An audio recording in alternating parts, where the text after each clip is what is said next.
It is weird having short hair, or shorter hair, after having lockdown hair. I mean, it's still not doing anything useful in this. Let's talk about watches and drink some coffee. More specifically, let's talk about what's been going on in the watch world the past 2 weeks, because it's weird. There's been some really cool releases, there's been some not so cool releases, but the overall thing, I think, it's been a bit of a car crash. Let's start with going back a bit. Let's start with talking about Baselworld.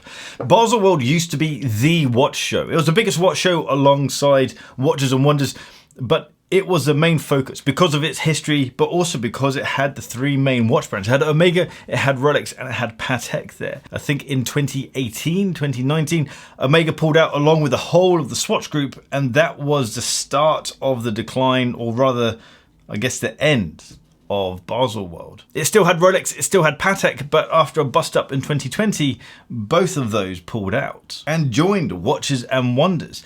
It was set to be really quite a big event, a big show, but then of course everything's in lockdown still, and that show couldn't happen. So rather than it being a big watch show, it was just an online portal for watch brands to share their new releases.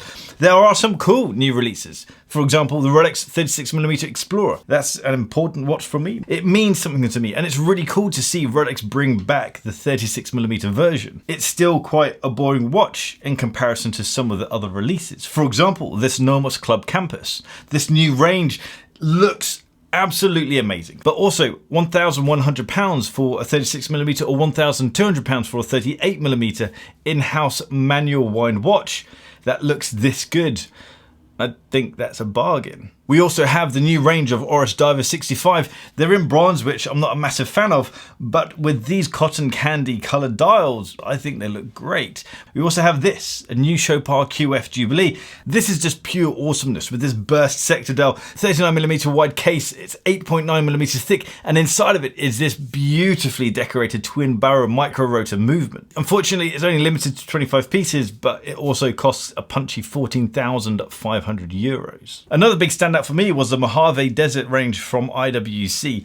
I love this subdued look about the watch. The desaturated color just looks absolutely amazing. Although I really wish IWC would learn how to make thinner watches. Although they're making headway on that with their new Big Pilot 43. Breitling had another great year. Last year I thought was a great year. For the past few years have been great for Breitling.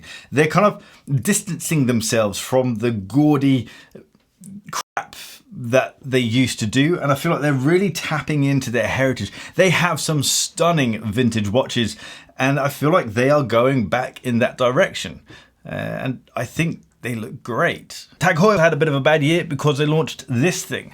This is a weird dodecagon bezeled 6 o'clock cyclopsed aqua racer. This is a £2,500 Sleater powered dive watch that looks weird. This range should be a solid, highly commercial range for Tag Heuer, and because it's in the same price range as things like the in-house powered Tudor Black Bay range, it really shouldn't be something that they've made weird. So I'm pretty sure this will change. Talking about weird, I thought Patek were discontinuing the 5711. I'm pretty sure there was a big uproar in the industry around Patek discontinuing the 5711, but then they found this green dialed 5711 that's kicking about and thought they'd launched that. Hodinkee summed this watch up perfectly by calling it the ultimate Instagram watch. There is a brilliant Hodinkee radio episode 131. It's a really nice rant bouncing between the guys at Hodinkee.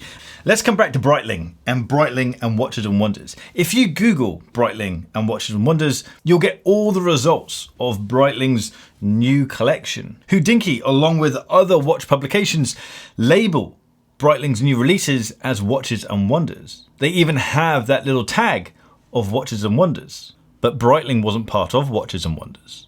Breitling isn't on the list.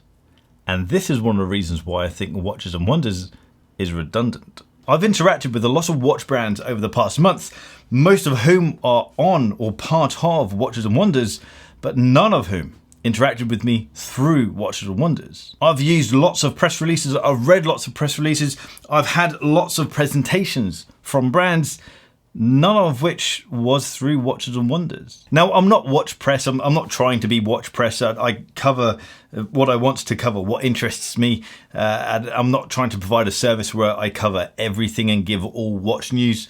So maybe I am missing a trick, but why bother wasting time trying to navigate yourself through a new portal when you can just go straight to the brand's website, click on the press room, and then you have access to all the information that you need. Now, there is a counter argument to all of this, and that is Watches and Wonders was supposed to be a show. It was supposed to be an in-person show, and this online portal was just simply a response to a weird situation that is the pandemic. Big watch shows are awesome. I love the buzz. I went to Baselworld, and that was incredible. The whole thing was absolutely incredible. And getting 15 minutes hands-on with a watch is infinitely better than just reading a press release. You actually get to put it on the wrist. You actually get to feel what this watch is about. But I'm not convinced that we're ever going to go back to this model of having big in-person watch shows. The idea of sitting in a cubicle for 50 minutes in close proximity to another person, getting up and then going off to another area, sitting in close proximity in another small sweaty cubicle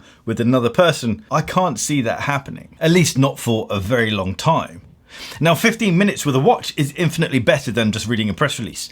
But what is better than wasting 15 minutes listening to someone talking about a watch that actually, now that you've seen it in person, you don't really want to cover it, is being able to pick and choose which watches you do want to cover and having that watch actually sent to you. Spending time, spending days with that watch, having it on your wrist, being able to capture content on the watch and think about your thoughts around it. It's better for the content creator because you have your own workspace. I have a cabinet full of cameras, full of lenses. I have multiple lights here. This is my environment. I know how to work it and I know how to get the best results. It's better for me, the content creator, it's better for the brand, and then it's better for you, the viewer. You get far more detailed information from this setup rather than us going off to spend 15 minutes with a watch. There is one big downside to being sent a new watch, especially an embargoed watch, because I'm just too scared to take the bracelet off. And if I'm too scared to take the bracelet off, then how can I make seamless transitions into plugging the watch straps that I sell over at barkandjack.com?